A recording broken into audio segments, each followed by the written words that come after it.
ये देश लोकतांत्रिक नहीं है। जो कुर्सी में बैठा है वही राजा है। अगर आप कार्यपालिका के विरुद्ध बोलते हैं तो आपको जेल की हवा खानी पड़ेगी। विधायिका नाराज होगी तो आपका काम नहीं होगा। पत्रकारिता से उलझे तो आपकी आवाज दबा दी जाएगी और न्यायपालिका के खिलाफ कुछ बोला तो आपको जेल में सड़ना पड़ेगा। इसलिए जानवरों की तरह पेट भरिए और शांति से दुबक के बैठे रहिए। इनके विरुद्ध कुछ भी ना बोलें। इसी में आपकी भलाई है। इस पोस्ट वीडियो को एक बार जरूर देखिएगा। इस पोस्ट को पूरा देखने के बाद ही निर्णय लीजिएगा कि क्या सही है क्या गलत। भले ही ये देश प्रजा का, प्रजा द्वारा, प्रजा का शासन है, लेकिन क्या सही में देश में प्रजातंत्र है?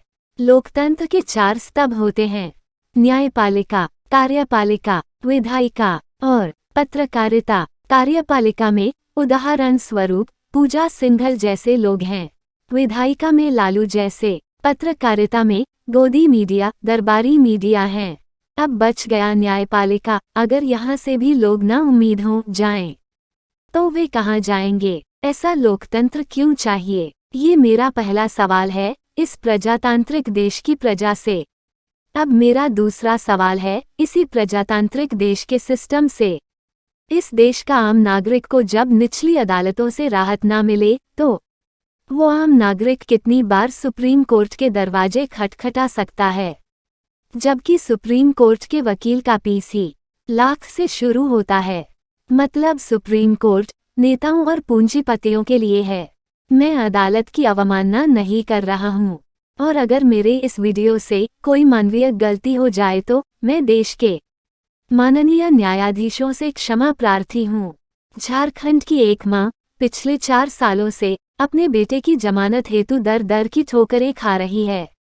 उसने अपने बेटे की जमानत के लिए सुप्रीम कोर्ट तक के दरवाजे खटखटाए, लेकिन उन्हें वहां से भी राहत नहीं मिली।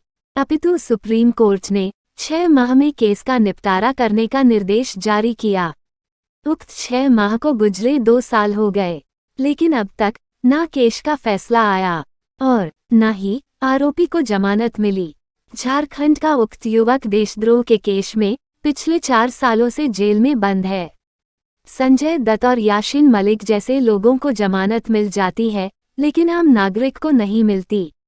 कल को अगर वो युवक निर्दोष साबित हो जाए तो उसके उन 4 सालों का क्या होगा जो उसने जेल में गंवाए?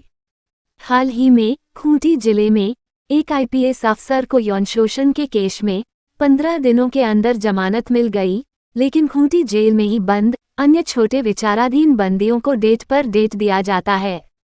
कभी डायरी मांगी जाती है तो कभी कुछ और। यहाँ का लोकतंत्र भी गांधी जैसा ही है, जो कहने के लिए देशभक्त था लेकिन अनशन पाकिस्तान के लिए करता था।